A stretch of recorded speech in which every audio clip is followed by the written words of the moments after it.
Hello and welcome to smart learning. আজকে আমরা geography, physical জিওগ্রাফির পোর্শনের ম্যাপের মাধ্যমে রিভিশন দেব। নর্দার্ন মাউন্টেন মূলত এই অংশটা, বিভিন্ন ম্যাপ, চার্ট এর মাধ্যমে আমরা কিভাবে খুব সহজে বিষয়টা মনে রাখতে পারবো এবং রিভিশন দেবো, সেই বিষয়টা আমরা দেখব।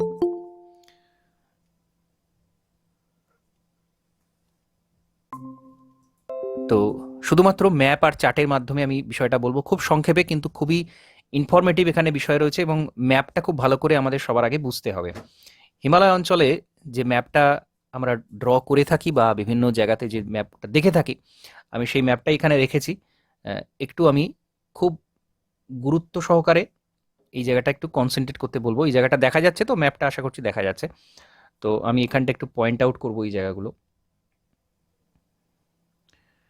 তো এখানে আমরা একেবারে উত্তরে দেখতে পাচ্ছি পামির গ্রন্থি রয়েছে, এই ওপরটা পামির গ্রন্থি রয়েছে।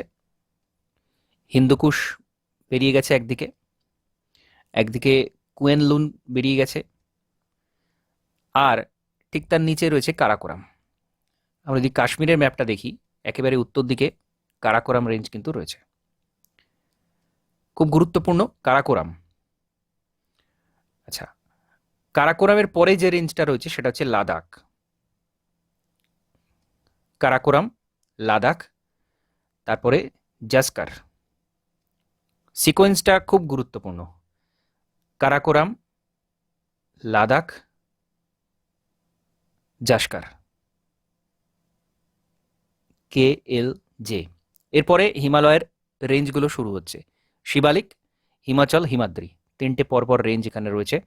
শিবালিক, হিমাচল, হিমাদ্রি। যেটা আমি উল্টো দিক থেকে যদি বলি, তাহলে মানে যে সিকোয়েন্সটা আমরা মেনটেন করছিলাম সেই অনুযায়ী এখানে হিমাদ্রি, তারপরে হিমাচল, এটা শিবালিক। তো এইভাবে এই নর্থে কাশ্মীরের এই পুরো অংশটা কিন্তু এইভাবে রয়েছে। এই সিকোয়েন্সটা অবশ্যই মনে রাখতে হবে। একদম উপরে কারাকোরাম, তারপরে লাদাখ, তারপরে জাস্কার।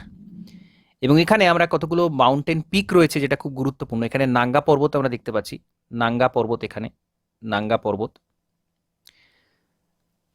যেটা আমাদের হিমালয়ের একদম পশ্চিম দিকের পর্বত ধরা হয়, নাঙ্গা পর্বত। আর এখানে একদম অরুণাচল প্রদেশের কাছে রয়েছে নামচা বারোয়া। এরপর হিমালয় কিন্তু এরকমভাবে সিনট্যাক্সিয়াল বাঁক নিয়েছে, এরকমভাবে হিমালয় বাঁক নিয়েছে, এই জায়গাটাতে এরকমভাবে বাঁক নিয়েছে। তো এরকমভাবে এই বিষয়টা রয়েছে। উত্তর দিকের মাউন্টেনটা আমি এরকমভাবে পয়েন্ট আউট করে দেখালাম। এরপরে আমরা একটা একটা প্রত্যেকটা রেঞ্জ ধরে জানবো। কারাকোরামটা, হ্যাঁ স্যার, হ্যাঁ হ্যাঁ, এখানে পীর পাঞ্জালটা কোনখানে একটু যদি দেখিয়ে দেন। পীরপাঞ্জাল এইরকম জায়গাতে রয়েছে, এখানে এখানে রয়েছে পীরপাঞ্জাল। ঠিক ঠিক আছে। আছে, পীরপাঞ্জালটা এখানে রয়েছে। আমি আমি ভ্যালিগুলো যখন দেখাবো, কাশ্মীর ভ্যালিটা এখানে রয়েছে, পীরপাঞ্জাল আর গ্রেট হিমালয়, এইখানটা কাশ্মীর ভ্যালি রয়েছে, আমরা যেটা কাশ্মীর বলে থাকি। ঠিক আছে, আমি এখানে আর একটা করে ড্র করে দেখাচ্ছি।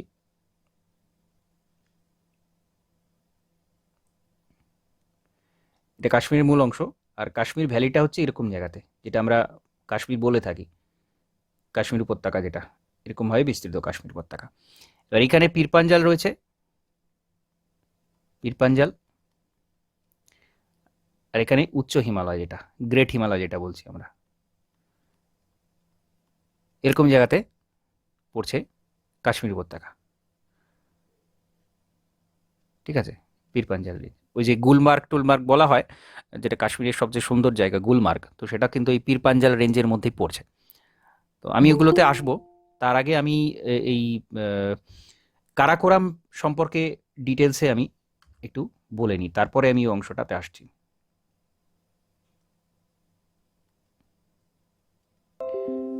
তো আমি যে ড্র করলাম ওটা দেখা যাচ্ছিল তো? হ্যালো? হ্যাঁ স্যার, দেখা ওকে যাচ্ছে। ওকে ওকে।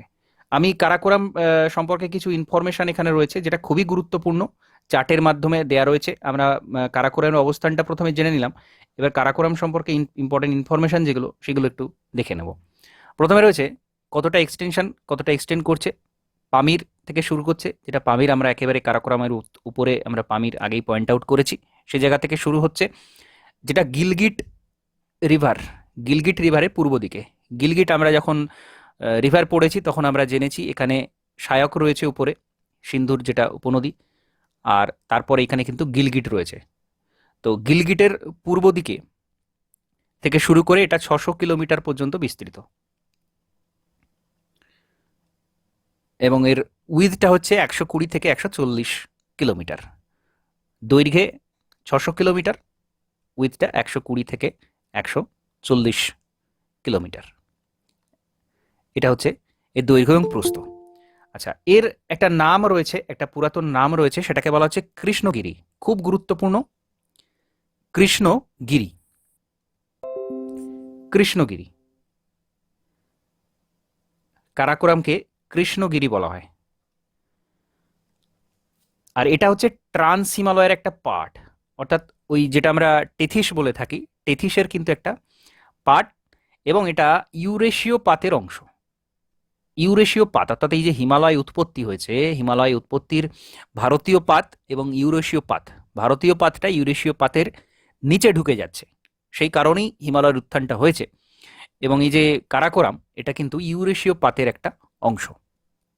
যখন খুব ডিপে প্রশ্ন হবে তখন কিন্তু এরকম প্রশ্ন জিজ্ঞাসা করা হতে পারে, এটা মনে রাখতে হবে। আর এই জায়গাটাতে প্রচুর বড় বড় গ্লেশিয়ার আছে। কি কি গ্লেশিয়ার আছে? প্রচুর প্রশ্ন এখান থেকে জিজ্ঞাসা করা হয়। সিয়াচেন, বল্টারো, বিয়াফো, হিসপার, এই চারটি গ্লেশিয়ারের নাম খুব ভালো করে মনে রাখতে হবে। কারাকোরাম রেঞ্জের মধ্যেই চারটের পড়ছে: বল্টারো, বিয়াফো, হিসপার, সিয়াচেন। সিয়াচেনটা সবচেয়ে বেশি গুরুত্বপূর্ণ। সিয়াচেন পৃথিবীর সর্বোচ্চ ব্যাটেলফিল্ড, যুদ্ধক্ষেত্র, সর্বোচ্চ যুদ্ধক্ষেত্র সিয়াচেন, এবং ভারতের সবচেয়ে বড় গ্লেশিয়ার।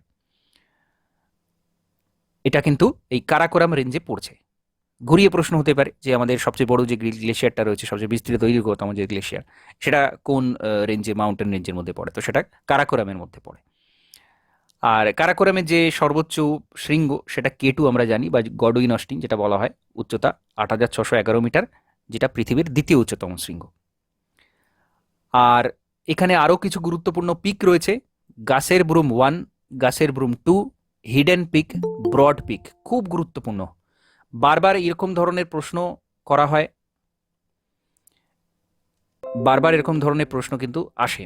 তো চার্টে একদম সবচেয়ে প্রমিনেন্ট, সবচেয়ে ইম্পর্টেন্ট পয়েন্টগুলোই কিন্তু দেয়া রয়েছে, কোনোটাই এখানে বাদ দেওয়ার মতো নয়, সব কটা এখানে মনে রাখতে হবে। কারাকোরামের একদম উত্তরে পামির রয়েছে, নর্দার্ন লিমিটে পামির রয়েছে, সেটা আমরা মানচিত্রে আগেই দেখেছি।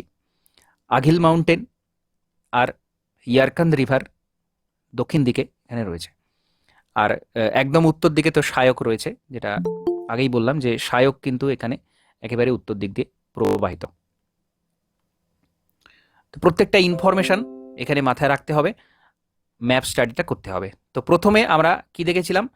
এই কারাকোরামটা একেবারে উত্তরে রয়েছে। ভারতের যদি সমস্ত পর্বতমালা আমরা দেখি তাহলে দেখবো একেবারে উত্তর দিকে রয়েছে কারাকোরাম। কারাকোরামের দক্ষিণে কি রয়েছে? লাদাখ। এবার লাদাখ সম্পর্কে আমাদের কিছু গুরুত্বপূর্ণ ইনফরমেশন জেনে নিতে হবে। লাদাখ কোন জায়গাতে সিচুয়েটেড, কোন জায়গাতে পড়ছে? ইন্দাস রিভার এর উত্তর দিকে, আর দক্ষিণ দিকে কারাকোরামের দক্ষিণে এটা কিন্তু রয়েছে। সায়ক আর ইন্দাস, এই দুটো রিভারের মধ্যে মূল পয়েন্টটা এটাই মনে রাখলে চলবে যে সায়ক নদী আর ইন্দাস, এই দুজনের মাঝে পড়ছে লাদাখ রেঞ্জ। খুব গুরুত্বপূর্ণ। লাদাখটা সায়ক আর সিন্ধু বা ইন্দাস, এই দুজোর মাঝে পড়ছে। সবচেয়ে উচ্চতম শৃঙ্গ লাদাখের মাউন্ট রাকাপোশি, এবং এটা কিন্তু সবচেয়ে ঢালু, স্টিপেস্ট পিক ইন দ্য ওয়ার্ল্ড। খুব গুরুত্বপূর্ণ ইনফরমেশন, আবারও বলছি, প্রচুর প্রশ্ন এই জায়গা থেকে এসে থাকে, এবং সবচেয়ে বেশি কনফিউজিং ইন্ডিয়ান জিওগ্রাফি সেটা কিন্তু এই জায়গাটা। তো লাদাখের হাইয়েস্ট পিক হচ্ছে মাউন্ট রাকাপোশি, আর এটা পৃথিবীর সবচেয়ে ঢালু পর্বতমালা, অর্থাৎ এখানে চড়াটা কিন্তু যথেষ্ট কঠিন। Kailash range is an offshoot of the Ladakh range. তো কৈলাস কিন্তু কৈলাস মানস সরোবর যে কৈলাস রেঞ্জ, সেটাও কিন্তু এই লাদাখেরই একটা এক্সটেনশন বলা যায়, একটা অংশ বলা যায়। গড় উচ্চতা 5500 থেকে 6000 মিটার, 30 কিলোমিটার পর্যন্ত এর যে প্রস্থ, সেটা 30 কিলোমিটার। আর কৈলাসের যে সর্বোচ্চ শৃঙ্গ সেটা কিন্তু মাউন্ট কৈলাস, যেটা 6,714 কিলোমিটার। পর্বতের উচ্চতা সমস্ত কিছু মনে রাখার প্রয়োজন নেই, জাস্ট একেবারে প্রথম দিকে যেগুলো 8,000-এর ওপরে যেগুলো রয়েছে বা 7,000-এর ওপরে যেগুলো রয়েছে সেগুলো একটু মনে রাখলেই চলবে।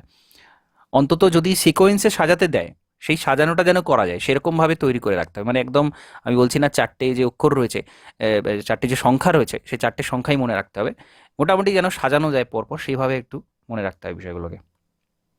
আচ্ছা, তো লাদাখ হলো,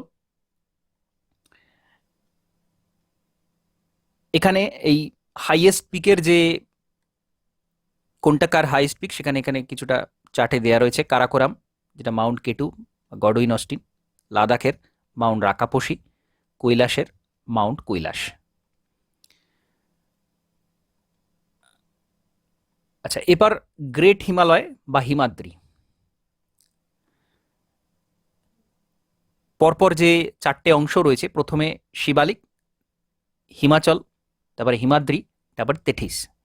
তো এখানে এই 4টে রেঞ্জের মধ্যে হিমাদ্রি কিন্তু সবচেয়ে বেশি উঁচু। একেবারে অ্যাভারেজ গড় উচ্চতাই হচ্ছে 6,000 মিটারের ওপরে, গড়টাই 6,000, মানে ম্যাক্সিমাম 6,000-এর ওপরে রয়েছে। তো northern most part of Himalaya range, the world highest part of the average altitude about 6,100 metre above sea level.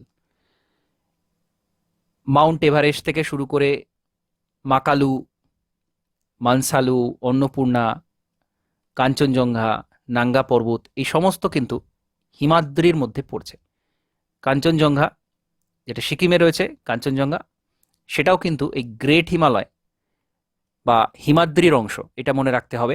কারণ এরকম মনে হতে পারে যে এটা তো সিকিমে পড়ছে, কাশ্মীর হিমালয় বা ওই উঁচু জায়গাটার থেকে অনেকটা দূরে, এরকম মনে হতে পারে এটা অন্য কোনো অংশের মধ্যে পড়ে, কিন্তু গ্রেট হিমালয় বা যেটাকে আমরা হিমাদ্রি বলছি তার মধ্যেই কিন্তু এই কাঞ্চনজঙ্ঘাটাও তার মধ্যেই পড়ে। আর এখানে পাশ কি কি রয়েছে? বুর্জিলা, জজিলা, এগুলো কাশ্মীরে, শিবকিলা, বড়লাচালা হিমাচল প্রদেশে, থাংলা, নীতি, লিপুলেক। পাশ নিয়ে আমি আগে বলেছি, তো এই পাশগুলো একটু মনে রাখতে হবে, এগুলো কিন্তু সব হিমাদ্রির পাশ। এবং পাশগুলো ওই যেভাবে আমরা স্টেট ওয়াইজ করেছিলাম আগে, স্টেট ওয়াইজ প্রত্যেকটা পাশ সেরকমভাবে মনে রাখতে হবে। আচ্ছা, এরপর যেটা লাদাখের পর যেটা আমরা দেখছিলাম জাস্কার, জাস্কারটাও এই এই এই অংশের মধ্যে পড়ছে, গ্রেট হিমালয়েরই একটা পার্ট। প্রথমে আমরা কারাকোরাম দেখলাম সবচেয়ে উপরে, তারপর লাদাখ, তারপর জাস্কার। জাস্কারটাও কিন্তু এই গ্রেট হিমালয় বা হিমাদ্রির একটা অংশ। টেথিসের মধ্যে এটা পড়ছে, মানে গ্রেট হিমালয়ের পরের যে অংশটা তেথিস অংশের মধ্যেও কিছুটা পড়ছে। উত্তরাঞ্চল থেকে জম্মু কাশ্মীর এর মধ্যে এটা পড়ছে। এবার এখানে যে উঁচু শৃঙ্গগুলো সেগুলো নিয়ে বলা রয়েছে। নাঙ্গা পর্বত, নাঙ্গা পর্বত উচ্চতাটা একটু জাস্ট 8,126 মনে রাখতে হবে। ধবলগিরি 8,172 নেপালে রয়েছে এটা, এই জাস্ট এইটুকু মনে রাখলেই চলবে। ধবলগিরি এটা নেপালে পড়ছে। নাঙ্গা পর্বত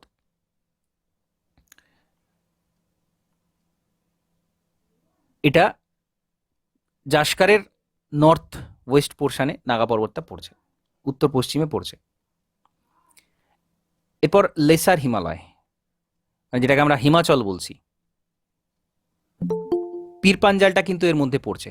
পীরপাঞ্জাল, যেটা একটু আগে কথা হচ্ছিল পীরপাঞ্জাল কোন অংশের মধ্যে পড়ছে, তো পীরপাঞ্জালও কিন্তু এর মধ্যেই পড়ছে। পীরপাঞ্জাল নিয়ে যে ইনফরমেশনগুলো মনে রাখতে হবে সেটা খুব গুরুত্বপূর্ণ। আরেকটা বিষয় যে এই হিমাচল, যেটা শিবালিকের পরে রয়েছে এবং হিমাদ্রির নিচে রয়েছে, মানে আমরা যদি উত্তর দিক থেকে দেখি তাহলে হিমাচল, তারপরে হিমাদ্রি পড়ছে, তারপর টেথিস, পরপর নিচে থেকে যদি ওপর দিক থেকে দেখি, আর একদম ওপর থেকে যদি দেখি তাহলে টেথিসটাকে মূল হিমালয়ের অংশ যদিও ধরা হয় না, টেথিসটাকে অ্যাকচুয়ালি মালভূমি হিসেবে ধরা হয়, কিন্তু আমরা ওই 4টে সিকোয়েন্সের মধ্যে টেথিসটাকে ধরি বলে ওটাকেও অনেক সময় সঙ্গে নেওয়া হয়। কিন্তু অ্যাকচুয়াল যে সবচেয়ে উঁচু যেটা আমরা দেখলাম হিমাদ্রি, তার নিচে রয়েছে হিমাচল, তার নিচে রয়েছে শিবালিক। তো আমরা এই হিমাচল সম্পর্কে জানছি। এবার হিমাচলের মধ্যে এই যে দুন এরিয়াগুলো, দুন অর্থাৎ উপত্যকা, এই দুনগুলো কিন্তু শিবালিকের মধ্যে চলে আসে। দেরাদুন, কোটরি দুন, পাটলি দুন, এইসব দুনগুলো এর মধ্যে পড়ছে। আচ্ছা, এবার যেটা বলছিলাম পীর পাঞ্জাল রেঞ্জ নিয়ে, খুব গুরুত্বপূর্ণ পীর পাঞ্জাল, কাশ্মীরে এবং পাঞ্জাবের কিছু অংশ এর মধ্যে পড়ছে।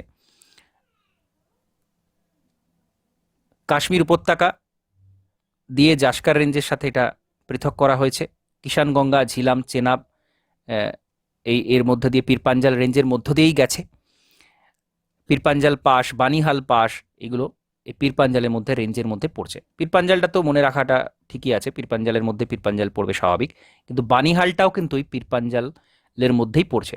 অর্থাৎ এই যে পাসগুলো পীর পাঞ্জাল রেঞ্জের ভেতর দিয়ে এই পাসটা কিন্তু রয়েছে। বানিহাল বা জওহর টানেল যেটাকে বলা হয়, সেটা কিন্তু এই পীর পাঞ্জালের মধ্যে পড়ছে। এটা কিন্তু একটা আলাদা প্রশ্ন হতে পারে যে বানিহাল পাসটা কোন মাউন্টেন রেঞ্জের মধ্যে পড়ছে। এটা কাশ্মীরে পড়ছে, এটা তো একটা সরাসরি প্রশ্ন হয়েই থাকে। আর বানিহালটা যে পীর পাঞ্জালের মধ্যে পড়ছে, সেটাও একটা গুরুত্বপূর্ণ প্রশ্ন।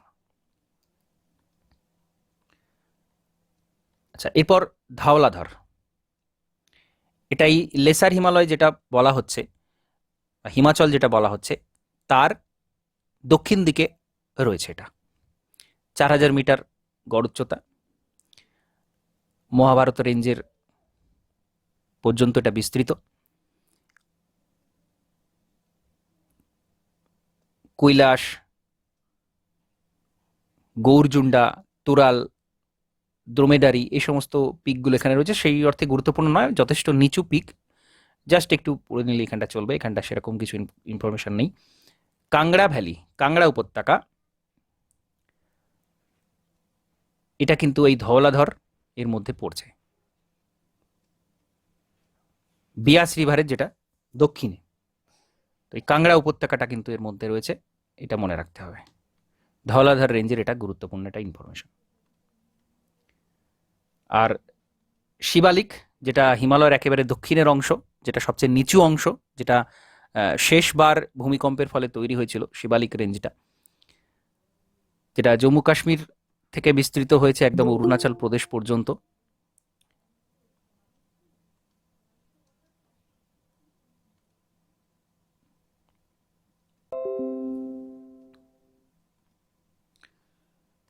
এটাকে সাব হিমালয় বলা হয়, শিবালিকটাকে সাব হিমালয়, আউটার হিমালয় বলা হয়। মেন বাউন্ডারি থ্রাস্ট, একটা চ্যুতি, সেই পর্যন্ত এর উত্তর দিকটা অবস্থিত। অর্থাৎ শিবালিক রেঞ্জ উত্তর দিক হচ্ছে মেন বাউন্ডারি থ্রাস্ট রয়েছে উত্তর দিকে। আর এটা আস্তে আস্তে গঙ্গা সমভূমির মধ্যে কিন্তু আস্তে আস্তে নিচু হতে হতে মিশে গেছে, যেহেতু হিমালয়ের শেষ অংশ।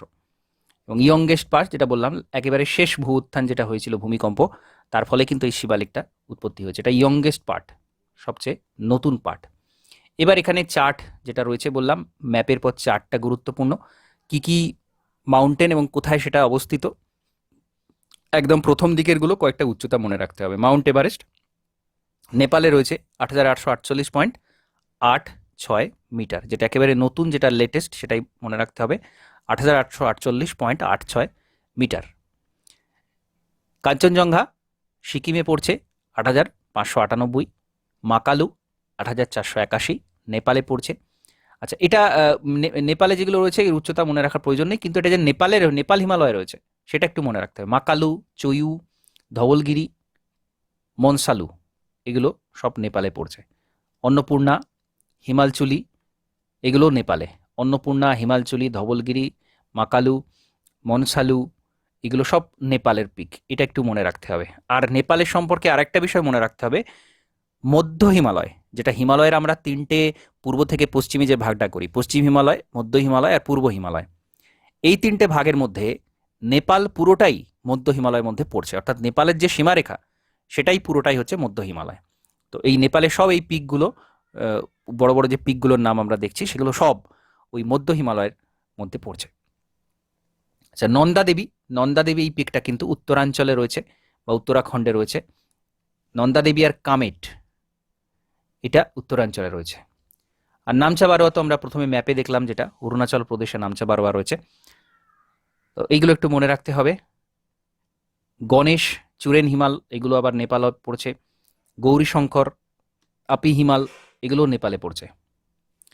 বদ্রীনাথ তো উত্তরাঞ্চল বা উত্তরাখণ্ডে পড়ছে।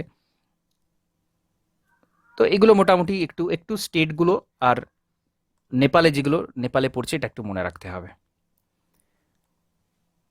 এখানে একটা চিত্র দেয়া রয়েছে, যেটা ওই পূর্ব পশ্চিমে যে বিস্তার কোন জায়গাটা সেটা বলা রয়েছে। একেবারে পশ্চিম দিকে এটা পাঞ্জাব হিমালয়, পশ্চিম হিমালয়ের মধ্যে পড়ছে। কুমায়ুন হিমালয়টাও পশ্চিম হিমালয়ের অংশ। নেপালটা পুরোটাই মধ্য হিমালয়, আর নেপালের পর থেকে একেবারে অরুণাচল প্রদেশ পর্যন্ত এটা পূর্ব হিমালয় কিন্তু বলা হচ্ছে।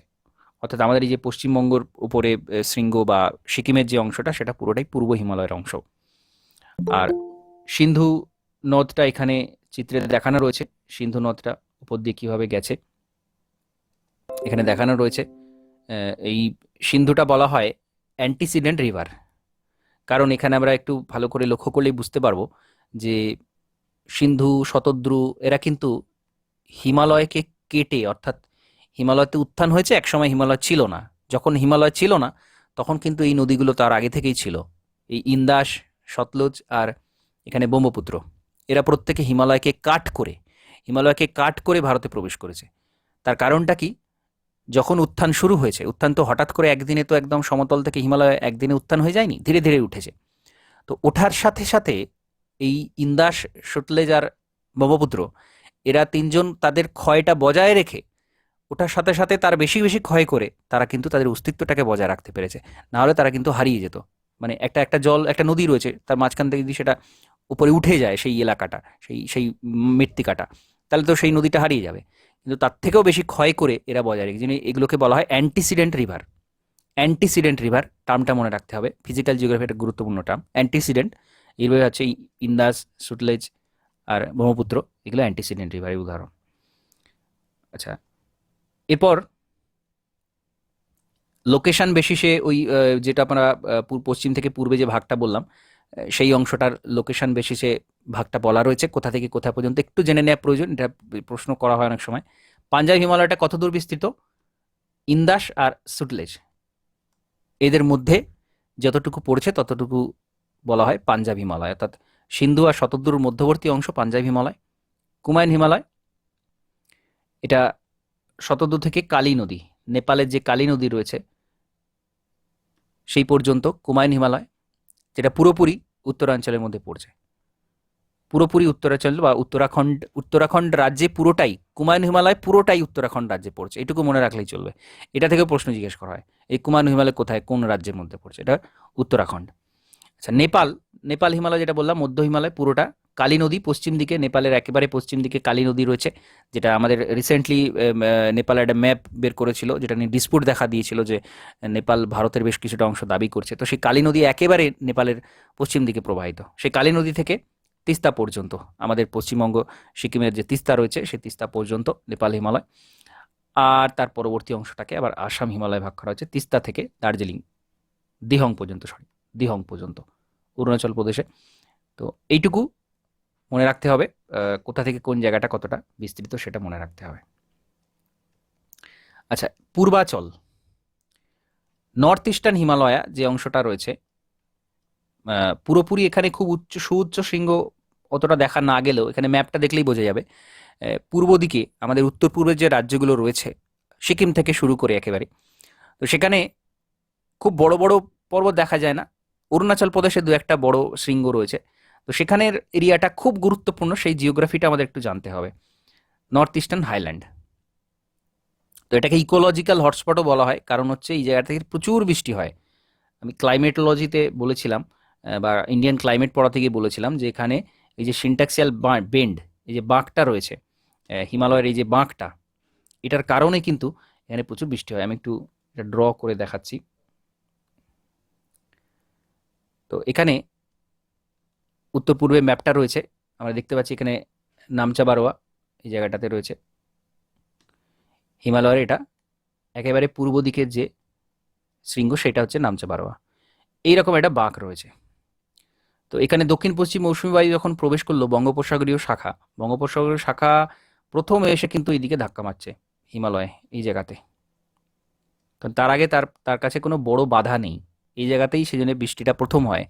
একটু লক্ষ্য করলে বোঝা যাবে যে আমাদের যে বর্ষাকালটা যখন আসে তখন কিন্তু প্রথমে শুরু হয়, বৃষ্টিটা শুরু হয় হিমালয়ের আশপাশে, মানে আমরা আমরা খবর দেখলেই দেখতে পাবো যে দার্জিলিং তার আশপাশে উত্তর দিকে যে রাজ্যগুলো রয়েছে এখানে আগে বৃষ্টি শুরু হচ্ছে। এর কারণ হচ্ছে এটাই, এখানে হিমালয় এসে ধাক্কা খেলো, তারপর এই জায়গাতে প্রচুর পরিমাণ বৃষ্টি হয়, যেটা আমরা দেখি যে চেরাপুঞ্জি, মৌসিনরাম, এই যে মেঘালয় প্লেটো, মেঘালয় মালভূমি যেটা রয়েছে, এখানে সবচেয়ে বেশি বৃষ্টি হয়, পৃথিবীর সবচেয়ে বেশি বৃষ্টি হয়। তো এই বেন্ড কারণে, এই যে একটা সিনট্যাক্সিয়াল বেন্ড, এই যে বাঁকটা, এই যে কোন আকৃতি একটা জিনিস তৈরি হচ্ছে এইখানে, মানে বাতাসটা ধাক্কা খেয়ে আর কোনো দিকে যেতে পারে না, এইখানেই স্টপ হয়ে যায়। প্রচুর জলীয় বাষ্প থাকে, প্রচুর মেঘ তৈরি হয় ঘনীভূত হয়ে, আর এখানে কিন্তু সেই জন্য প্রচুর পরিমাণ বৃষ্টিটা হয়ে থাকে। এই জন্য এখানে ট্রপিক্যাল রেন ফরেস্ট তৈরি হয়েছে। আমরা যদি এই রাজ্যগুলোকে স্টাডি করি তাহলে দেখব সবচেয়ে বেশি এখানে জঙ্গল রয়েছে, সবচেয়ে বেশি। তো মিজোরাম, অরুণাচল প্রদেশ, এদের পার্সেন্টেজ কিন্তু সবচেয়ে বেশি। Arunachal Pradesh total এরিয়াতেও second, পার্সেন্টেজেও second. আমরা যে অরণ্য দেখতে পাই, তো এর কারণ কিন্তু এখানে একমাত্র এটাই যে প্রচুর বৃষ্টি হয় এখানে এই হিমালয়ের এই রকম অবস্থানের জন্য, সিনট্যাক্সিয়াল বেন্ডের জন্য। এবং এই জায়গাতে সবকটা উত্তর পূর্বের রাজ্যেতে প্রচুর আদিবাসীও রয়েছে, ওই জঙ্গলাকীর্ণ অবস্থা এখানে, তো সেখানে প্রচুর আদিবাসী রয়েছে এই কারণে। তো উত্তর পূর্বের রাজ্যগুলো এই কারণে একটু পৃথক, একটু আলাদাভাবে এগুলোকে জানতে হয়। মূল কারণ হচ্ছে এটা, এখানে বৃষ্টি হওয়ার মূল কারণ হচ্ছে এটা। এবার এই জায়গাতে পুরো ভূমিরূপটা কীরকম সেটা জানতে হবে, সেটা এখানে চার্ট ম্যাপের মাধ্যমে রয়েছে, আমি সেই জায়গাতে আসছি।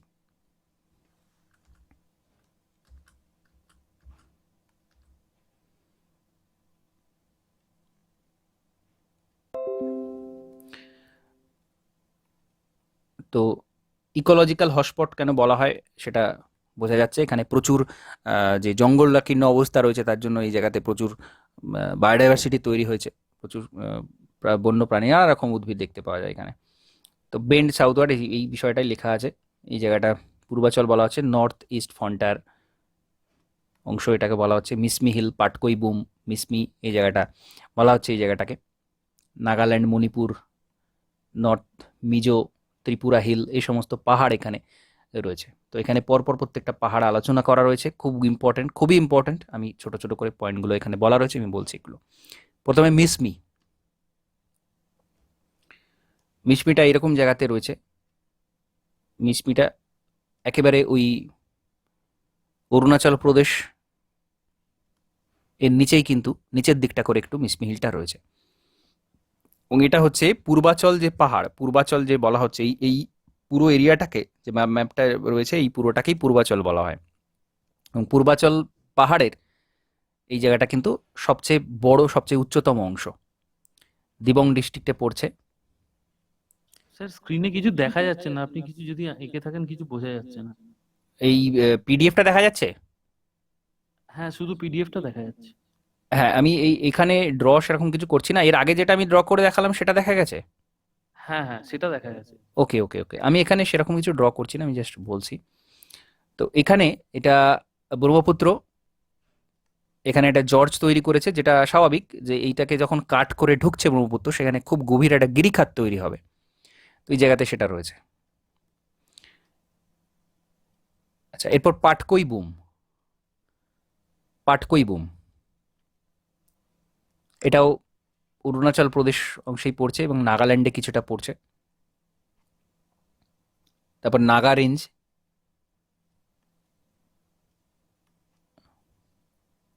নাগাল্যান্ড আর মায়ানমারের মধ্যে তৈরি হয়েছে, এটা বর্ডার হিসেবে কাজ করছে নাগা রেঞ্জ। এটা একটা গুরুত্বপূর্ণ ইনফরমেশন যে নাগা রেঞ্জটা কিন্তু নাগাল্যান্ড আর মায়ানমারের মধ্যে একটা বর্ডার হিসেবে কাজ করছে। মণিপুর হিল রয়েছে, মণিপুর ভ্যালি, এখানে উপত্যকা দেখতে পাওয়া যায়। লকটাক হ্রদ রয়েছে এখানে, খুব গুরুত্বপূর্ণ লকটাক হ্রদ, মণিপুরে লকটাক হ্রদ রয়েছে। লকটাক হ্রদের ওপরে যে ন্যাশনাল পার্কটা রয়েছে সেটার নাম কি? মণিপুরে লকটাক হ্রদের ওপরে একটা ন্যাশনাল পার্ক রয়েছে, সেটার নাম কি? কিজবুল লামজাও। একদম একদম, কেইবুল লামজাও, সরি, কেইবুল লামজাও। তো খুব ইম্পর্টেন্ট ওটা। ওটা কিন্তু লকটাক হ্রদের ওপরেই ভাসমান, যে পোর্শনটা দেখতে পাওয়া যায় ভাসমান, ওখানে গ্রাস রয়েছে, ভাসমান অংশ। তো সেটাকে একটা ন্যাশনাল পার্ক ঘোষণা করা হয়েছে, তো এইটা গুরুত্বপূর্ণ। বারাক রিভার এখানে মণিপুর পাহাড় থেকে উৎপন্ন হয়েছে। বারাক রিভারটা গুরুত্বপূর্ণ, এই নর্থ ইস্টে একটা গুরুত্বপূর্ণ রিভার। নর্থ চাচার হিল, এটা মেঘালয় আর নর্থ ইস্টার্ন রেঞ্জের মধ্যবর্তী অংশে পড়ছে। মেঘালয় প্লেটোটা আমি আগে দেখালাম, যেটা বাংলাদেশের উপরে যেটা মেঘালয়, পুরো মেঘালয় রাজ্যটাতেই পড়ছে মেঘালয় প্লেটো, এবং নর্থ ইস্টার্ন যে রেঞ্জ তার মাঝেই নর্থ আর চাচার হিলটা পড়ছে।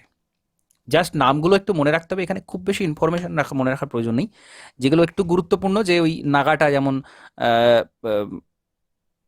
পাশের আমাদের মায়ানমারের সাথে বর্ডার তৈরি করেছে, নাগা রেঞ্জটা নাগাল্যান্ডের সাথে মায়ানমারের বর্ডার তৈরি করেছে। আর মিসমি হিলটা এখানে সর্বোচ্চ অংশ। মণিপুর ওই লোকটাক রেদটা মণিপুর হিলের অংশের মধ্যে পড়ছে। এরকম কিছু ইম্পর্টেন্ট ইনফরমেশনগুলোই শুধু মনে রাখলে চলবে। তারপরে মিজো হিল রয়েছে, যেটাকে লুসাই হিল বলা হতো, মিজো পাহাড়।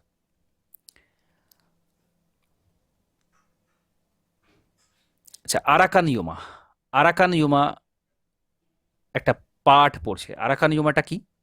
আরাকান ইউমা হচ্ছে হিমালয়ের কিন্তু এক্সটেনশন, যেটা মায়ানমার পর্যন্ত বিস্তৃত। মায়ানমারে অবস্থিত মূলত হিমালয়ের এক্সটেনশন, সেটা কিন্তু আরাকান ইউমা। ঘুরিয়ে ফিরিয়ে নানানভাবে প্রশ্ন করা হতে পারে, যেটা আরাকান ইউমাটা কি, এরকম জিজ্ঞাসা করা হতে পারে, বা এটা কোন জায়গাতে রয়েছে। তো মায়ানমারের অংশে পড়ছে এবং হিমালয়ের এক্সটেনশন, হিমালয়ের ওখানে কিন্তু বেশ কিছুটা হিমালয় থেকেই ওটা বিস্তৃত হয়েছে। অর্থাৎ মানে আমাদের যখন পাতের মধ্যে দুটো সংঘর্ষ হচ্ছে, তখন তো মূল এরিয়াতে হিমালয়টা তৈরি হলো, তার আশপাশেও অনেক ছোটোখাটো ভাঁজ তৈরি হয়ে, মানে তুলনামূলক ছোটোখাটো ভাঁজ তৈরি হয়ে তার আশপাশে এরকম এক্সটেনশন অনেক তৈরি হয়। তো সেরকমই আরাকান ইউমা একটা এক্সটেনশন। মিজো হিলের হাইয়েস্ট পিক হচ্ছে ব্লু মাউন্টেন। এই ইনফরমেশনটা এখানে মনে রাখতে হবে, এছাড়া আর কিছু গুরুত্বপূর্ণ এখানে নেই। ত্রিপুরা হিল পড়ছে, এরপর ত্রিপুরা রাজ্যের মধ্যে পড়ছে। তো এখানে আর কিছু গুরুত্বপূর্ণ অংশ সেরকম নেই। বরেল আসাম আর মণিপুরে বর্ডারের মধ্যে পড়ছে বরেল।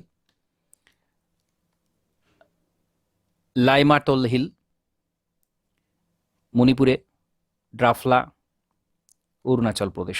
জাস্ট এখানে স্টেটগুলোর নাম জানলে চলবে, আর কিছু এখানে মনে রাখার।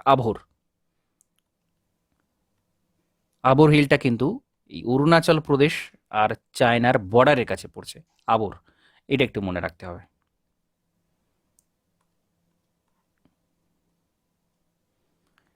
এরপর নর্দার্ন প্লেনের পোর্শন পড়ছে। নর্দার্ন প্লেন, যেটা আমরা সিন্ধু গঙ্গা ব্রহ্মপুত্র প্লেন যেটাকে বলে থাকি, পুরো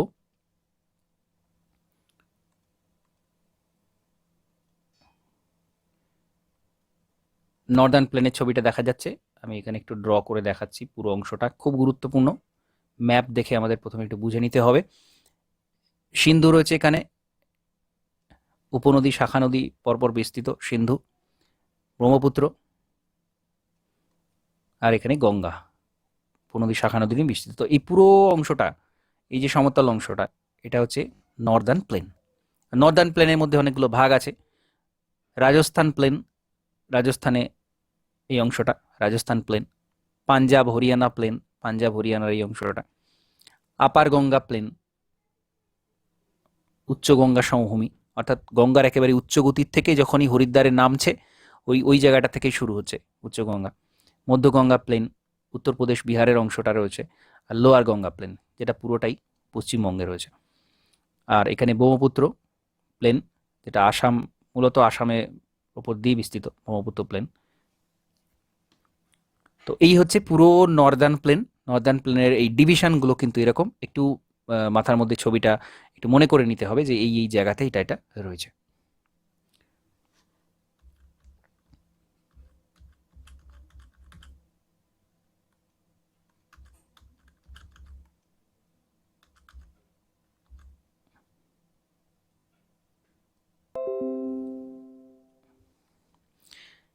তো এখানে ইনফরমেশন যেগুলো মনে রাখার মতো, সেগুলো largest alluvial tract of the world, পৃথিবীর সবচেয়ে বেশি মানে বদ্বীপ যে অংশটা, সেটা কিন্তু নদী দ্বীপ যেটা, সেটা কিন্তু গঙ্গা ব্রহ্মপুত্র ডেল্টা, পৃথিবীর মধ্যে সবচেয়ে বড়। এবং সবচেয়ে বড় যেহেতু, সেহেতু এখানে যেহেতু এটা অ্যালুভিয়াল প্লেন, মানে পাললিক সমভূমি, সেজন্য এটা পৃথিবীর সবচেয়ে বড় পাললিক সমভূমিও একইভাবে হচ্ছে।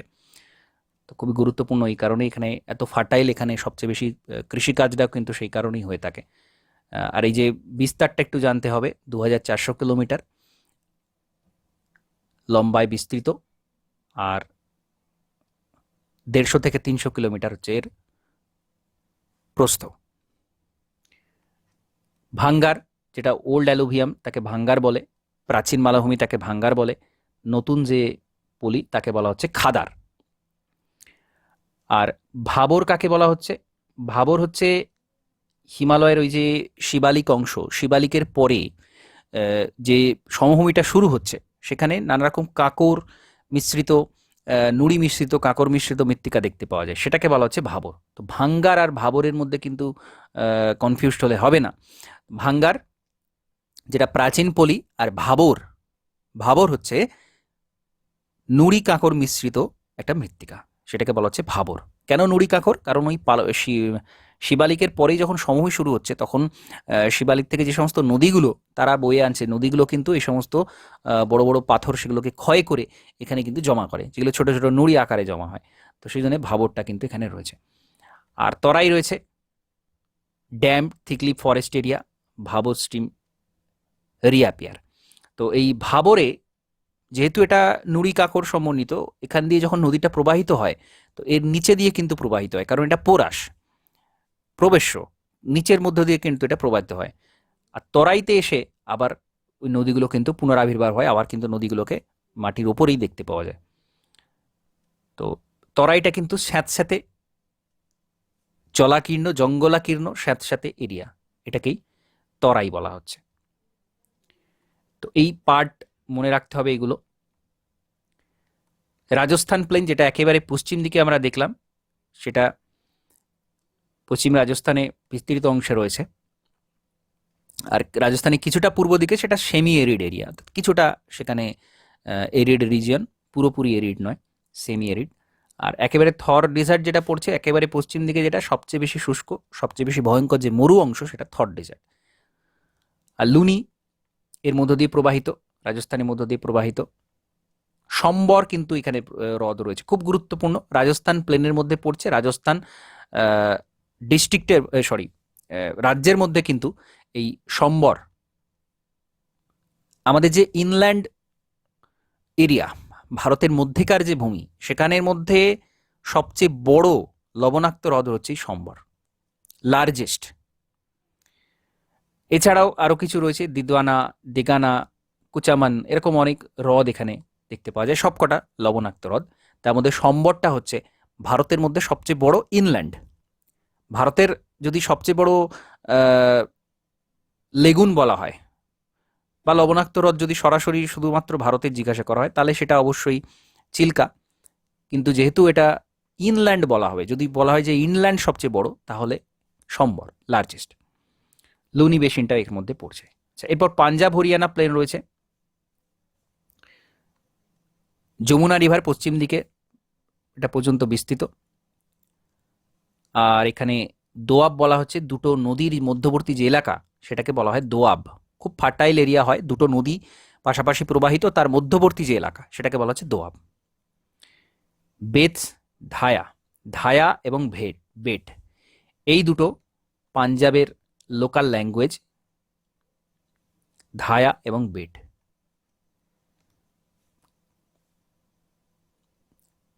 খাদার যেটাকে বলা হচ্ছে, ভাঙ্গার আর খাদার যেটা আমরা এর আগেই দেখলাম, বেটটা হচ্ছে ওই খাদার যেটাকে বলা হচ্ছে, এটা নবীন পলি, সেটাকে বলা হচ্ছে বেট।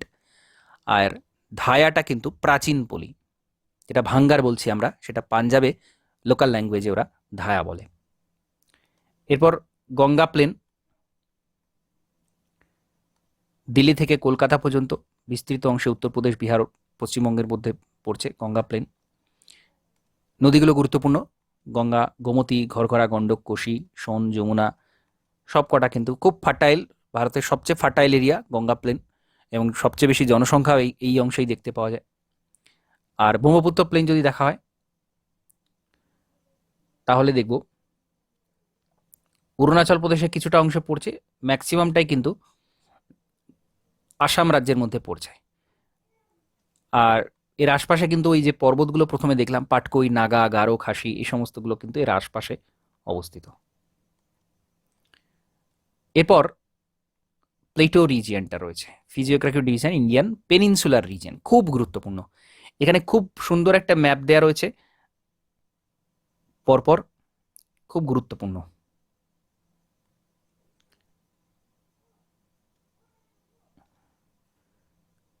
তো থর ডেজার্ট, রাজস্থান, এই জায়গাটা রাজস্থান। আরাবল্লী পড়ছে এখানে, লম্বালম্বি বিস্তৃত আরাবল্লী পর্বত। বিন্ধ্য, সাতপুরা পরপর রয়েছে। তারপরে মৈকাল বা মহাকাল যেটা বলা হয়, নর্মদার উৎপত্তি হয়েছে যেখানে, সোনের উৎপত্তি হয়েছে যেখানে। আচ্ছা, বুন্দেলখণ্ড তার উপরে রয়েছে।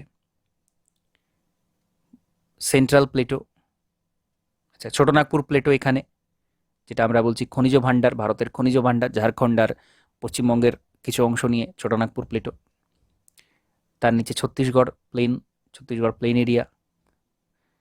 আচ্ছা, এখানে ইস্টার্ন ঘাট আবার শুরু হয়ে যাচ্ছে, এখান দিয়ে ইস্টার্ন ঘাট শুরু হয়ে যাচ্ছে, লম্বালম্বি ইস্টার্ন ঘাট বিস্তৃত।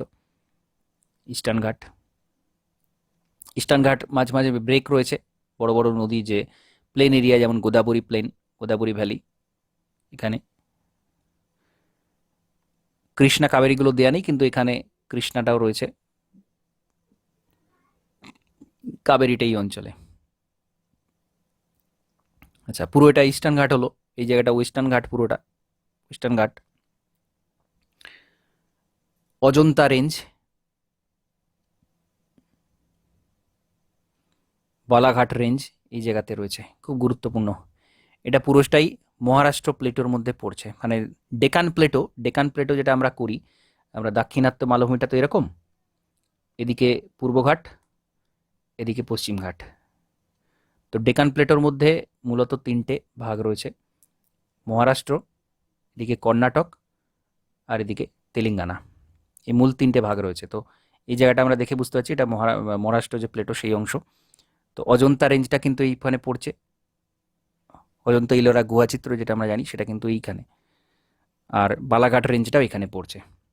আর যেটা আমি কর্ণাটকা প্লেটো যেটা বললাম, সেটা এই জায়গাটা Karnataka plateau. Tamil Nadu plain area এই জায়গাটা, তামিলনাড়ু প্লেন। দুবার বৃষ্টি হচ্ছে যে জায়গাটা, পুরো এই জায়গাটা হচ্ছে। আচ্ছা, নীলগিরিটা কিন্তু এখানে রয়েছে, নীলগিরি, নীলগিরি হিল। অর্থাৎ এই পূর্বঘাট আর পশ্চিমঘাট এসে মিলছে, পূর্বঘাট এখানে, পশ্চিমঘাট আসছে এখানে, পূর্বঘাট আসছে এসে মিলছে এই জায়গাটা, এই এরিয়াটা এখানে, এটাকে বলা হচ্ছে নীলগিরি। আচ্ছা, এখানে ভেমনাথটা দেখানো রয়েছে, ভেমনাথ লেক। ভেমনাথ লেকটার বিশেষত্বটা কি? ভেমনাথ লেকের বিশেষত্ব,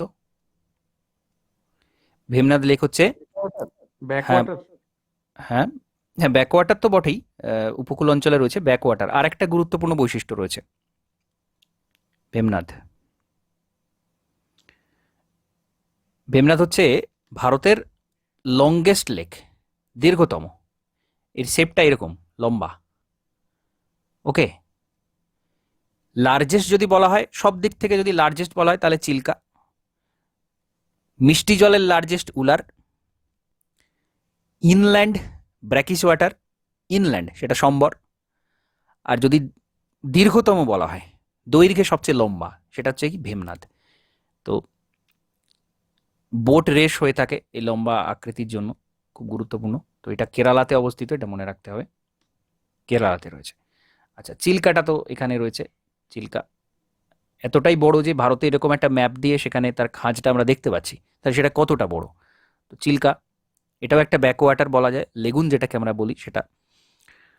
আচ্ছা, এখানে গলফ অফ খাম্বাত রয়েছে, গুজরাটের এই অংশটা গুরুত্বপূর্ণ। এই জায়গাটা হচ্ছে কচ্ছের রন যেটাকে বলা হয়, কচ্ছের রান, যেটা ভূমিকম্পের ফলে কিন্তু নেমে গিয়েছিল। ব্র্যাকিশ ওয়াটার এখানে ভর্তি, প্রচুর লবণ উৎপন্ন হয়, পুরো সাদা এরিয়া, আমরা যদি মৃত্তিকাটা দেখি পুরো সাদা, লবণাক্ত, একেবারে চরম লবণাক্ত, এবং নিচু এলাকা এই জায়গাটা, ভূমিকম্পের ফলে নিচু হয়ে গিয়েছিল। আচ্ছা, গুজরাটের নিচের দিকে যে অংশটা সেটা হচ্ছে কাথিয়াওয়াড় অংশ, কাথিয়াওয়াড়। আর তারপরে রয়েছে গুজরাট লোল্যান্ড, যেটা আমরা খাম্বাত উপসাগরের পাশে রয়েছে। অর্থাৎ আমি গুজরাটের ম্যাপটা যদি পাশে আঁকি,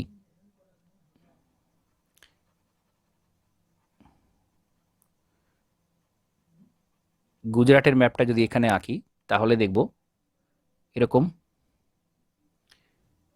এরকম। তো এই জায়গাটা পুরোটাই কচ্ছের রান, অধিকাংশই পতিত এলাকা, এখানে কোনো কিছু চাষবাস তো হয়ই না, লবণ উৎপন্ন হয় শুধু। আর এই জায়গাটা হচ্ছে কাথিয়াবাড়, কাথিয়াবাড় হলো, আর এইটা হচ্ছে খাম্বাত উপসাগর। এখানে নর্মদা এসে পড়েছে খাম্বাত উপসাগরে, তাপ্তি এসে পড়েছে, সবরমতী, মাহি, সব এই জায়গাতে খাম্বাত উপসাগরে এসে কিন্তু পড়েছে। খুব গুরুত্বপূর্ণ এটা, গলফ অফ খাম্বাত বা খাম্বাত উপসাগর। তো এই মোটামুটি একটার সাথে একটা একটু রিলেট করে মনে রাখতে হবে, কোথায় কোনটা অবস্থিত, একটু এইভাবে আমরা ম্যাপ দেখে এটা মাথায় গেঁথে নিতে হবে, তাহলে এটা সবচেয়ে ভালো করে মনে থাকবে। স্যার এটাই মেরিন ন্যাশনাল পার্ক তো?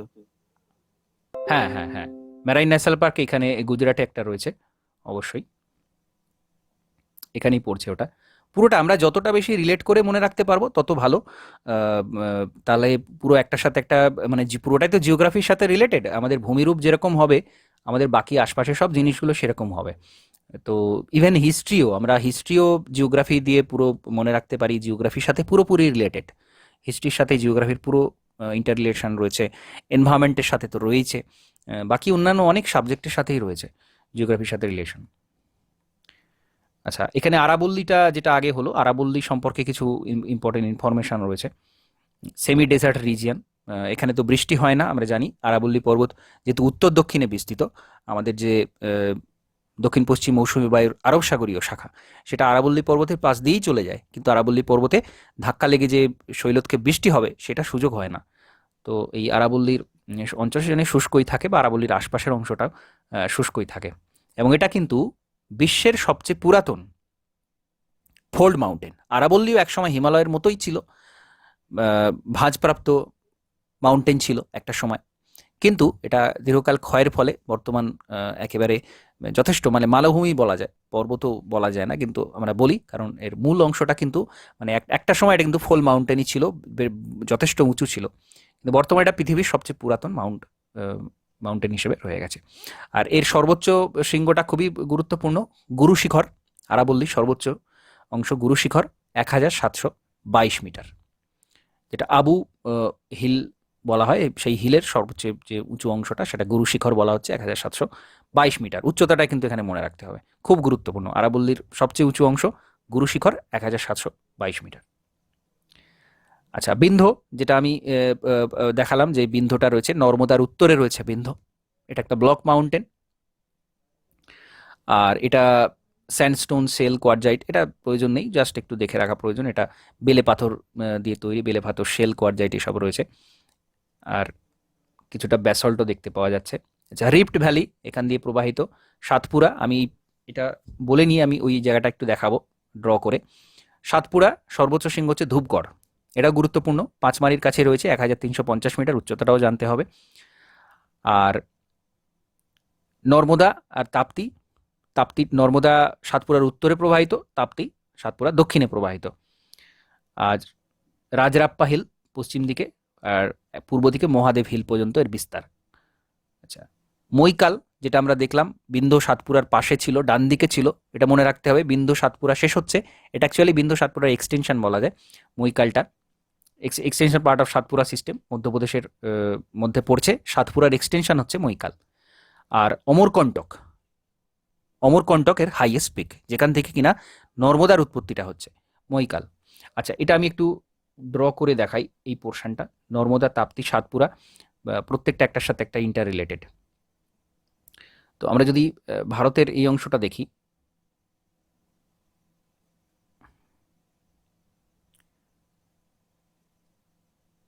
এখানে বিন্ধ্য রয়েছে,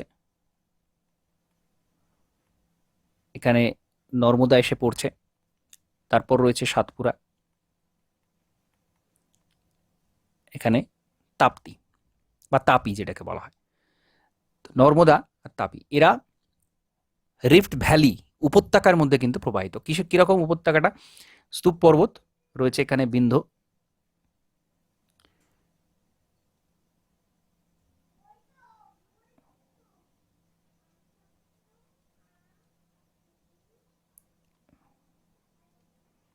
স্তূপ পর্বত। তো এখানে যদি আমি ভি ভি দিয়ে ডিনোট করি, আর এটা সাতপুরা এস, তো এটা বিন্ধ আর এটা সাতপুরা। এখান দিয়ে প্রবাহিত হচ্ছে নর্মদা, আর সাতপুরার পরে এই যে রিফ ভ্যালি, এটা নর্মদা আর এটা তাপ্তি বা তাপি। এইভাবে এই ভ্যালির মধ্য দিয়ে, উপত্যকার মধ্য দিয়ে প্রবাহিত হচ্ছে। এটা দুটো পরপর একটার সাথে একটা ইন্টার রিলেটেড, খুব গুরুত্বপূর্ণ বিষয়।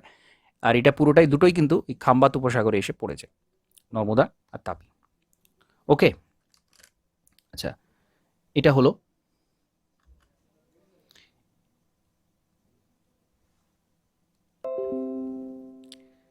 আচ্ছা মৈকাল রেঞ্জটা আমরা দেখলাম। আচ্ছা, এরপর যে নিচে যেগুলো আমরা অজন্তা, বালাঘাট, হরিশ্চন্দ্র, এদের একটু গুরুত্বপূর্ণ কি বিষয় রয়েছে সেটা একটু দেখে নেব। এগুলো সব ওয়েস্টার্ন ঘাটের কিছুটা এক্সটেন্ডিং পোর্শন রয়েছে। আর এখানে সেরকম গুরুত্বপূর্ণ কিছু নেই। নীলগিরিটা খুব গুরুত্বপূর্ণ। নীলগিরির দোদাবেতা হচ্ছে সবচেয়ে উঁচু পয়েন্ট, 2637 মিটার, উচ্চতাটা মনে রাখতে হবে। আর এটা পালঘাট গ্যাপ দ্বারা বিচ্ছিন্ন, খুব গুরুত্বপূর্ণ, এটা কিন্তু মনে রাখতে হবে। নীলগিরিটা দক্ষিণে যে পাহাড় রয়েছে, মানে নীলগিরিরও নিচের দিকে অনেক পাহাড় রয়েছে, যেমন ভারতের সবচেয়ে দক্ষিণে যেটা সেটা কার্ডামাম পড়ছে, এরকম অনেকগুলো পাহাড় রয়েছে। নীলগিরির দক্ষিণেও পাহাড় রয়েছে।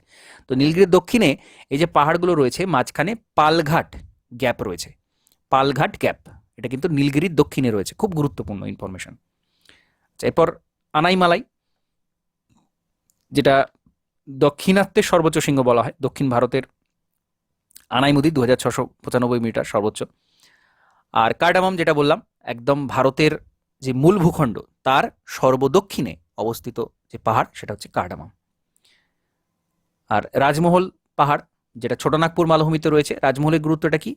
এখান দিয়ে কিন্তু গঙ্গাটা প্রবাহিত হতে, মানে গঙ্গার যে নিম্ন প্রবাহ, যেটা বদ্বীপ প্রবাহ বলা হয়, সেটা কিন্তু এই রাজমহল হিলের অংশ থেকে শুরু হচ্ছে।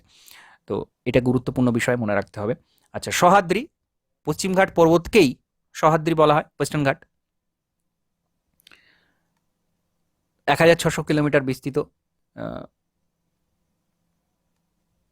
এটা গুরুত্বপূর্ণ ব্যাস। আর এখানে সেরকম কিছু নেই। ইস্টার্ন ঘাটও রয়েছে। এখানে এই যে মাউন্টেন পিক, এগুলো নিয়ে অনেক কনফিউশন আছে। এখানে যেগুলো রয়েছে আমি এগুলো বলতে বলবো না, এগুলো পুরাতন ইনফরমেশন রয়েছে। বর্তমানে এই মাউন্টেন পিকগুলো কিন্তু চেঞ্জ হয়ে গেছে। তো এই মোটামুটি আমরা জিস্ট বলতে পারি, একেবারে উত্তর থেকে দক্ষিণ পর্যন্ত আমরা পুরো যদি দেখি, জিস্ট হিসেবে আমি এটা বলতে পারি। তো এরপর যে আলাদা আলাদা পোর্শনগুলো রয়েছে, যেমন মাউন্টেন পাস নিয়ে পুরো আলাদা একটা চ্যাপ্টার রয়েছে, বা আমি ওগুলো বলেওছি আগে, ম্যাপ দিয়ে কিভাবে মনে রাখতে হবে। প্রত্যেকটা স্টেট ওয়াইজ মাউন্টেন পাসগুলো আলাদা আলাদা মনে রাখতে হবে। এখানে মাউন্টেন পাস নেই আলাদা করে। এখানে যেটা রয়েছে গুরুত্বপূর্ণ, এই পিকগুলো কোথায় কোনটা রয়েছে অবস্থিত, ম্যাপ দিয়ে খুব ভালো করে দেখানো রয়েছে। আর এই যে ইনফরমেশনগুলো বক্স করে দেওয়া রয়েছে, এগুলো কিন্তু খুব গুরুত্বপূর্ণ ইনফরমেশন দেওয়া রয়েছে। তো চট করে রিভিশনের জন্য আমাদের এভাবেই জানতে হবে, এভাবেই কিন্তু পড়তে হবে। ওকে, এবার আমি জিজ্ঞাসা করব, কারো যদি কিছু প্রশ্ন থাকে এই জায়গা থেকে, বা কীভাবে পড়তে হবে, কি করতে হবে, সেরকম কিছু প্রশ্ন থাকলে আমি সেটা সলভ করে দেব। যত বেশি চার্ট করা যাবে এখানে, চার্টের মাধ্যমে ম্যাপ যদি নিচে ড্র করা যায় খাতায়, সেটা সব থেকে ভালো হয়। পুরোটা আরও ক্লিয়ারলি এই জায়গাগুলো বোঝা যাবে। এইখানে অনেক কিছু রয়েছে, এই ম্যাপটাতে অনেক কিছু রয়েছে, নর্থে যে হিমালয় বা অন্য রেঞ্জগুলো। তো এটা একটু খাতায় নিজে ড্র করে নিলে সবচেয়ে ভালো হয়। আর তার সাথে সাথে পাশে পাশে ইনফরমেশানগুলো জাস্ট একটু লিখে রাখা, কোনটার কোনটা হাইয়েস্ট পিক রয়েছে, কোন কোন জায়গাতে সেটা অবস্থিত, এইটুকু জাস্ট খাতায় ড্র করে লিখে নিলে খুব ভালো হয়। তাহলে এই জায়গাটা নিয়ে দুবার ভাবতে হবে না, কারণ এটা মানে এমন একটা জায়গা যেটা বেশ কিছুদিন রিভিশন না করলে কিন্তু আবার ভুলে যেতে হবে। তো একটু খাতাতে লিখে নিয়ে ম্যাপ ড্র করে নিলে সবচেয়ে ভালো হয়। ওকে, ঠিক আছে। স্যার প্রশ্ন হ্যাঁ ছিল হ্যাঁ স্যার। হ্যাঁ হ্যাঁ হ্যাঁ আমি মানে আমার ঠিক এক্সাক্ট মনে নেই, একটা কোথাও আমি এমসিকিউ দেখেছিলাম, হ্যাঁ দোয়াব নিয়ে কোশ্চেন ছিল। দোয়াব নিয়ে হ্যাঁ যে বলা ছিল, ওখানে যে অপশন গুলো দেওয়া ছিল, ওখানে বলা ছিল যে দুটো ট্রিবিউটারির মাঝখানে জমিকে দোয়াব বলে না, মূল নদী এবং তার ট্রিবিউটারির মাঝখানে জমিকে দোয়াব বলে। আর আর দুটো অপশন আমার ঠিক মনে নেই, মানে এই দুটোর মধ্যে কোনো একটা উত্তর ছিল, আমার সেটাও ঠিক দেখুন, মনে মূল পড়ছে। বিষয়টা হচ্ছে দুটো মূল নদী থাকবে, মানে দুটো মূল নদী। অ্যাকচুয়ালি আমরা তো ওয়াটার শেড বলি, একটা ওয়াটার শেডও বলা হয়। ওয়াটার শেড মানে দোয়াবটা হচ্ছে লোকাল ল্যাঙ্গুয়েজ, ঠিক আছে, পাঞ্জাব হরিয়ানা ওই অঞ্চলের যে লোকাল ল্যাঙ্গুয়েজ, ওখানটাকে দোয়াব বলে। এবার ওয়াটার শেড একটা বিষয় রয়েছে, ওয়াটার শেড কিন্তু আলাদা, সেখানেও দুটো নদী পাশাপাশি থাকে, কিন্তু সবচেয়ে উঁচু যে এলাকা মানে দুটো জলকে যে ভাগ করছে সেই অংশটাকে আবার ওয়াটার সেট বলে। এইবার দোয়াব আমরা যখন বলছি সেখানে কিন্তু মূল দুটো নদীর কথা বলা হচ্ছে, যেমন আমরা গঙ্গা যমুনা দোয়াব এটা দিয়ে উদাহরণটা দিয়ে বুঝতে হবে। যেমন গঙ্গা, সেটা কিন্তু আমাদের, যমুনাটা কিন্তু একটা উপনদী। গঙ্গা মূল প্রবাহ রয়েছে, যমুনাটা কিন্তু উপনদী, গঙ্গার সমান্তরালে প্রবাহিত হয়ে এসে, আমি যদি ড্র করে দেখাই তাহলে এরকম ভাবে রয়েছে।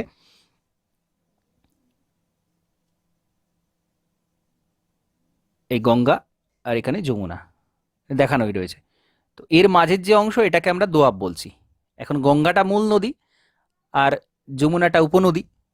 তো আমি যদি অপশানে এরকম থাকে যে একটা মূল নদী থাকছে আর তার উপনদী থাকছে, এর মাঝের যে এলাকা এটাকে আমরা দোয়াব বলছি। প্রশ্ন যেরকম থাকবে সেইভাবে উত্তর দিতে হবে, এবং এটা মাথায় রাখতে হবে যে গঙ্গা যমুনা দোয়াব এটা কিন্তু মূল দোয়াব অংশ। এটাকে ধরেই আমরা অন্য দোয়াবের যে ডেফিনেশন আমরা এটাকে ধরেই বলতে পারি। এটাই সবচেয়ে বড়, সবচেয়ে ইম্পর্টেন্ট দোয়াব অঞ্চল এই জায়গার, ভারতের বলা যেতে পারে সবচেয়ে বড়। পুরোপুরি গঙ্গার সমান্তরালে যমুনা প্রবাহিত হয়ে এসছে। তো অপশানে যদি এরকম থাকে যে গঙ্গা মূল প্রবাহ, অর্থাৎ গঙ্গা টঙ্গা বাদ দিলাম, মূল প্রবাহ মূল নদী আর তার একটা উপনদী, এদের মধ্যে যে এলাকা সেটাকে দোয়াব বলা হচ্ছে, সেটা হচ্ছে বেস্ট অ্যান্সার। এবার এটা যদি ওরকম কিছু বলাই না থাকে তাহলে বলা যায় যে দুটো নদীর মধ্যবর্তী অংশকে দোয়াব বলা হয়। এবার তখন প্রশ্ন আসবে, তাহলে স্যার ওয়াটার শেডটা কি জিনিস? ওয়াটার শেডটা হচ্ছে এইরকম, এখান দিয়ে একটা নদী প্রবাহিত হচ্ছে, এখান দিয়ে একটা নদী প্রবাহিত হচ্ছে, মাঝখানে যে উঁচু অংশ এটাকে বলছে ওয়াটার শেড। এখানে জল দাঁড়ায় না, এখানে বৃষ্টি হলে জল গড়িয়ে চলে যায়, এটা সবচেয়ে শুষ্ক এলাকা। নদী রয়েছে পাশে কিন্তু শুষ্ক এলাকা। তো এই ওয়াটার শেড এরিয়াটাকে ম্যানেজমেন্ট করতে হয়, মানে ওয়াটার শেড ম্যানেজমেন্ট বলে একটা পুরো ব্যাপার রয়েছে, যে ওয়াটার শেডকে এখানে বৃষ্টির জলটাকে কীভাবে সংরক্ষণ করা যায়। তো আমি যে মূল বিষয়টা বলতে চাইছি সেটা হচ্ছে ওয়াটার শেড হচ্ছে একটা উঁচু জায়গা, আর তার পাশ দিয়ে দুটো নদী প্রবাহিত। এখানেও বলা যায় যে দুটো নদীর মধ্যবর্তী অঞ্চল ওয়াটার শেড কিন্তু তাই। আবার ওয়াটার শেড অন্য দিক থেকে দেখতে গেলেই দোয়াব আর ওয়াটার শেড কিন্তু দুটো আলাদা বিষয়। ঠিক আছে, তো এখানে প্রশ্নতে যেরকম থাকবে আমরা উত্তরটা আমাদের, যেহেতু এমসিকিউ তো ডেসক্রিপটিভ বলা থাকে না অনেক কিছু এটা নিয়ে, তো যেরকম প্রশ্ন থাকবে আমাদের উত্তরটা কিন্তু সেরকম হবে। ঠিক আছে? ঠিক আছে স্যার। হ্যাঁ, আচ্ছা, আর কারো কিছু প্রশ্ন থাকলে জিজ্ঞাসা করতে পারো, আমি যতটা সম্ভব এখানে উত্তর দেব। তো এটা আমি পিডিএফটা দিয়ে দেবো এখানে, এটা খুব চট করে এটা রিভিশন দেওয়া হয়ে যাবে, এটা রয়েছে। ঠিক আছে, তো হ্যাঁ হ্যাঁ হ্যাঁ হ্যাঁ বলুন। ওকে, ঠিক আছে, তাহলে আমি এটা ভিডিওটা এখানে সমাপ্ত করছি। নমস্কার, ধন্যবাদ।